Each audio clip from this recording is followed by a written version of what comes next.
What up? This is your girl, Sierra. Bienvenue sur ma chaîne YouTube ou mon podcast si vous écoutez cette vidéo en format podcast. J'espère que vous allez bien. Je vais super bien. Merci. Thank you very much for bearing with me. La semaine dernière, le micro is back to regular programming, back to a better sound quality. Donc, merci pour votre compréhension.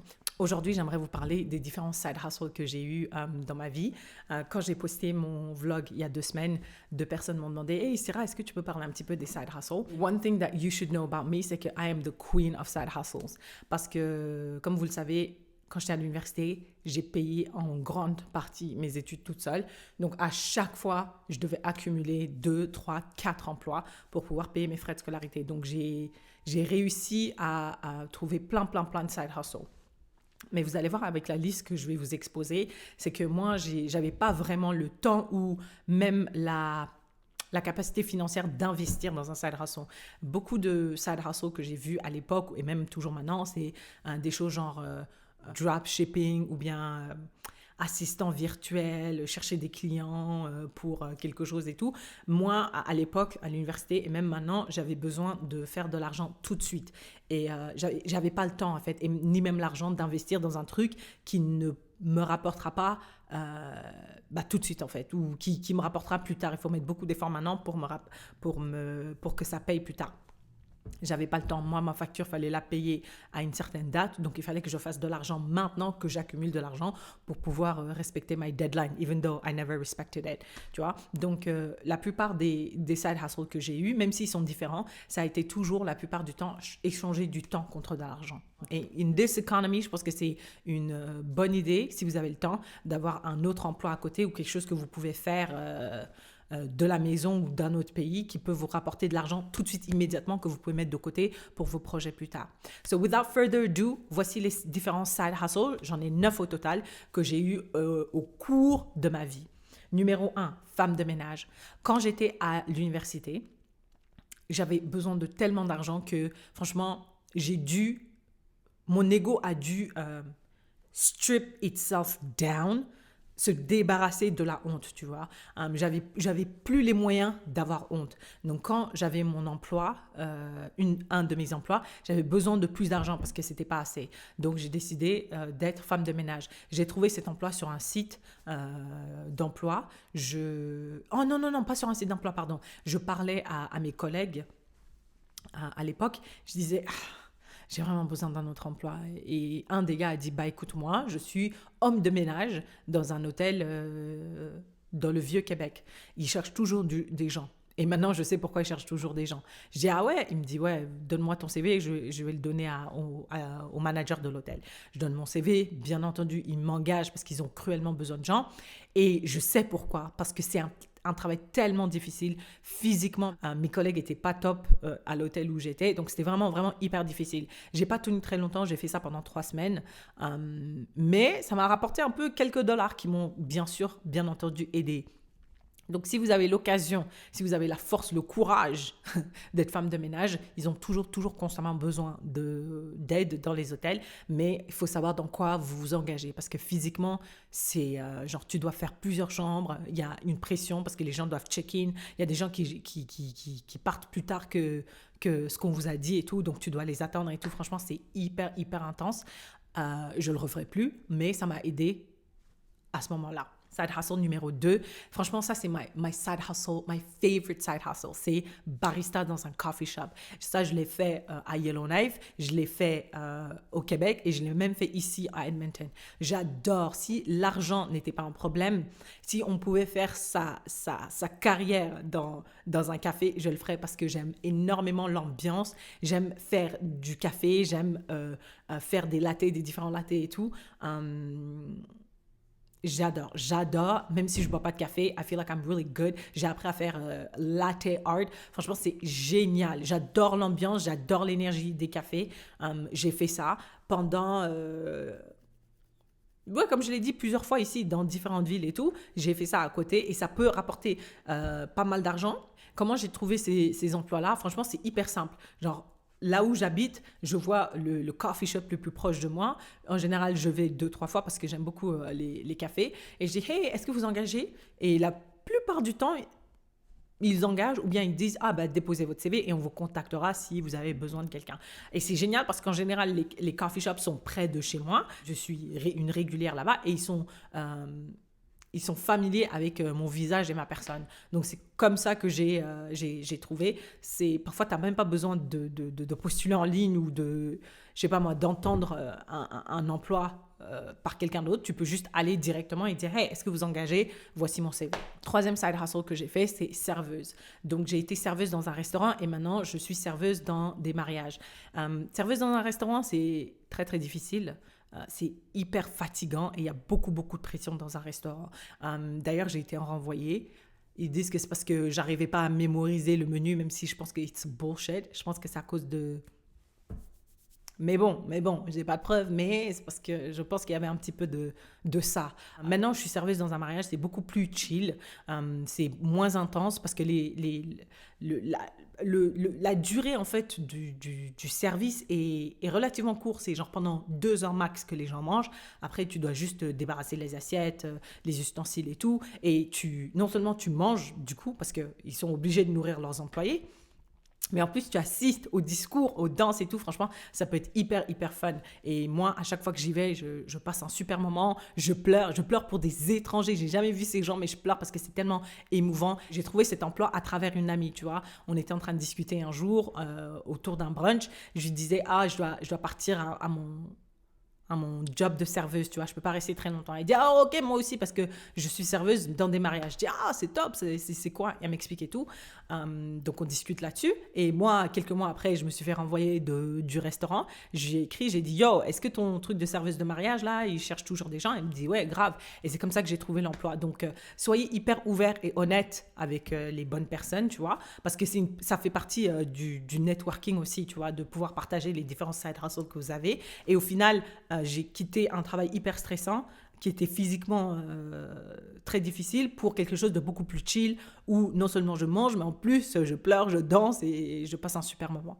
Donc serveuse, ça dépend de quel type de service vous faites, mais ça peut être hyper lucratif et amusant. Franchement, ouais, amusant. Side hustle numéro 4 que j'ai eu, c'est réceptionniste. Donc, réceptionniste dans une clinique de psychologie, réceptionniste dans une salle de spa et réceptionniste dans un hôtel. Réceptionniste dans une clinique, ouais, ça dépend, c'est intéressant et tout. Mais moi, ce qui m'a le plus apporté, c'est être réceptionniste dans une salle de spa et réceptionniste dans un hôtel. Parce qu'à l'hôtel, tu as des rabais et à la salle de sport, ça dépend des salles de sport, mais moi, là où j'étais, c'était... tu avais un abonnement de salle de sport gratuit. Non seulement tu étais payé, mais en plus, tu avais l'abonnement de la salle de sport gratuit. Et moi, ce que je faisais à cette salle de sport-là, j'allais le matin, je travaillais de 5h à 8h30.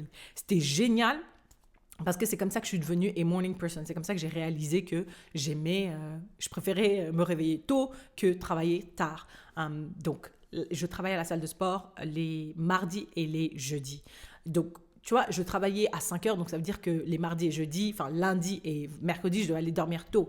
Je dis, mais au lieu de m'infliger ça, autant dormir, avoir le même rythme, donc dormir tôt tous les jours, me réveiller tôt tous les jours, comme ça, quand les jours où je dois travailler à la salle de sport, je n'ai pas l'impression d'être un zombie. C'est là que je suis devenue a morning person. Wow, it was like one of the best jobs. C'est ce qui m'a permis de découvrir que je suis une meuf du matin, moi, je suis une meuf du matin. Ça me fait rire parce que j'ai une pote qui dit « Moi, j'aime trop la nuit, je suis une meuf de la nuit et tout. » Mais moi, je suis une meuf du matin. Ce que j'ai réalisé à travers ça, c'est que, vous voyez, l'été, l'hiver, le printemps et tout, genre, surtout quand l'hiver arrive, les gens, ils sont pas... Tu vois que les gens, ils sont affectés, ils ont le winter blues, ils sont déprimés. Mais moi, ça ne m'affecte pas, thank God, knock on wood, que ça ne m'affectera toujours pas. Mais ça ne m'affecte pas du tout, tu vois, parce que j'ai toujours le même rythme.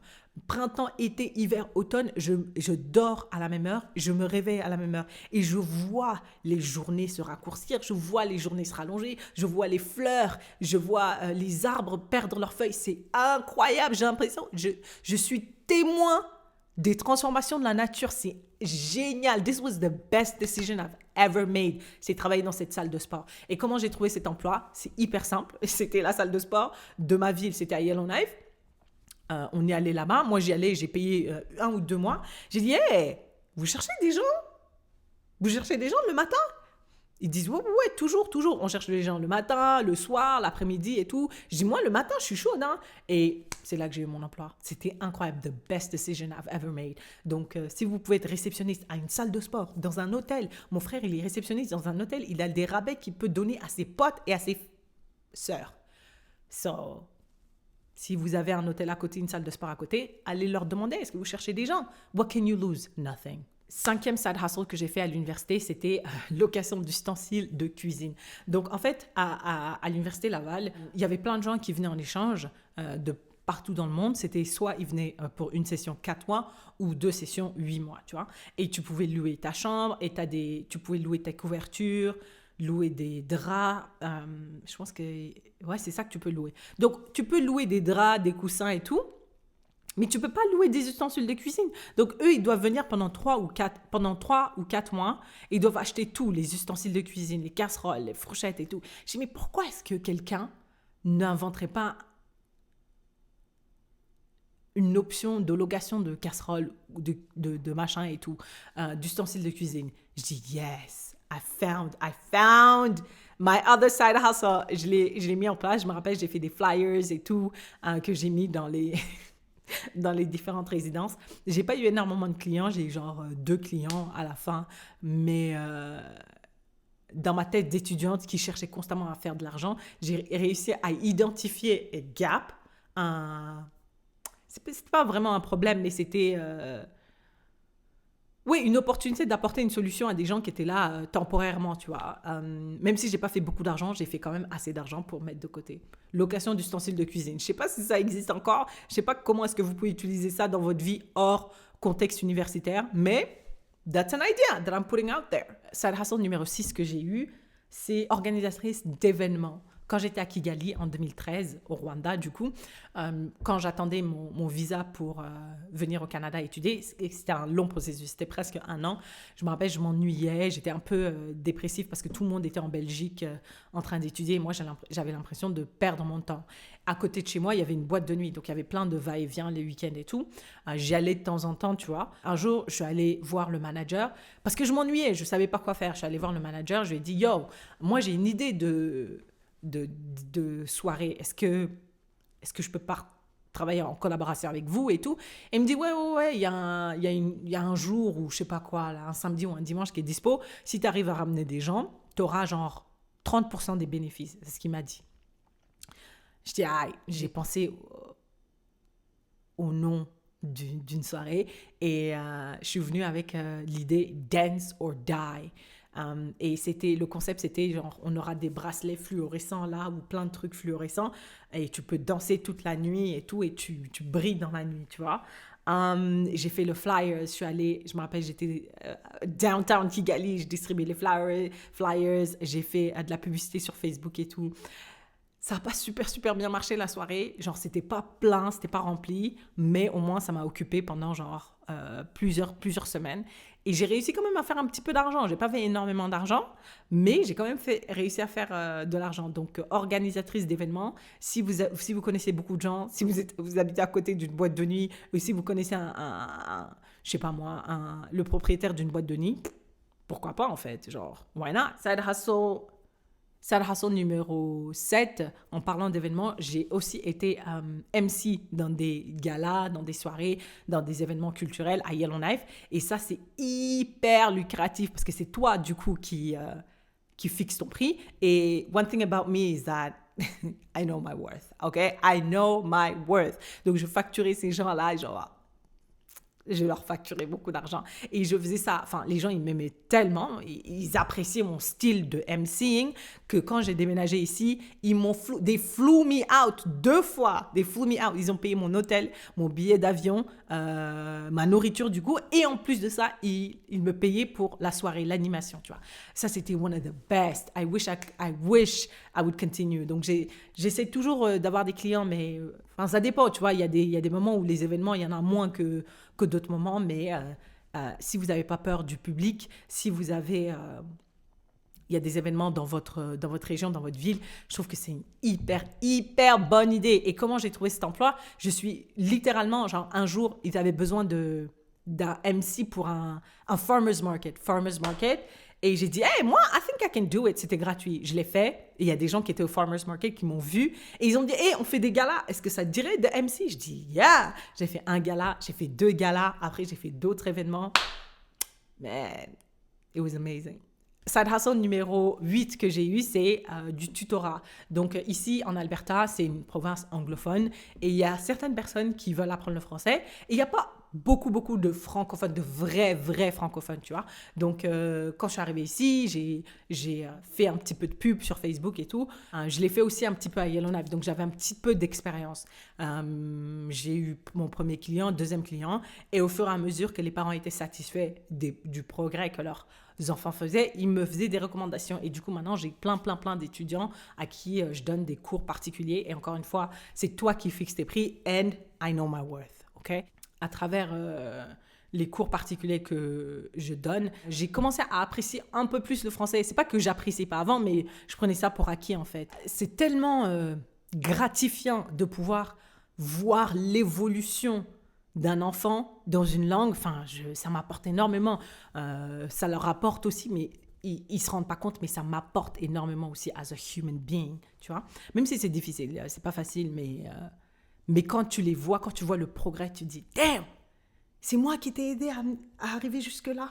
Tu savais pas un mot de français, maintenant tu arrives à lire un texte en français. That's crazy. Thanks to me. Dernier side hustle que j'ai eu dans ma carrière, c'est superviseur de tests. Ici au Canada, si tu veux être citoyen ou avoir ta résidence permanente, tu dois faire 2 tests. Le test de français, pour savoir si tu as le niveau en français pour vivre au Canada, ou le test d'anglais. Le test d'anglais, ça rapporte moins de points pour avoir ta résidence permanente parce qu'il y a beaucoup plus de personnes qui parlent qui parlent anglais que français. Donc si tu fais ton test en français et que tu le réussis, bah, tu as plus de points, plus de chances d'avoir ta citoyenneté ou ta résidence permanente. Quand j'étais à Yellowknife, on avait un centre de test de français et il fallait des francophones pour superviser ça. Mon travail, chercher des gens, enfin, ils ont appris à travers d'autres organisations à but non lucratif francophones qu'il cherchait du monde pour superviser ce test. Mon employeur m'en a parlé. J'ai dit, ouais, moi, j'ai rien à faire les samedis et les dimanches, donc je peux superviser le test. Et c'est moi qui ai fixé mon prix. Je leur ai dit, je veux être payé ça, sinon je ne le fais pas. Donc, ça, c'était hyper aussi lucratif. Donc, tu arrives, tu accueilles les gens, tu leur prends leur pièce d'identité, passeport ou quoi que ce soit. Ils s'assoient, ils font le test pendant 3h30. Toi, tu es là, tu restes, tu regardes et tout. Et c'est tout. C'était génial, c'était facile et en plus, c'était bien payé. Donc, c'est tout. Ça, c'est la liste de side hustles que j'ai eu. J'espère que ça vous a inspiré. Peut-être que de tous ces side hustles, il y en a un que vous pouvez appliquer. Il y en a un qui est plus adapté à vos circonstances, à votre ville. So, yeah, I hope this video was helpful. La semaine prochaine et la semaine d'après, je ne serai pas là, je serai en vacances. So, I guess I'll see you in 2 weeks.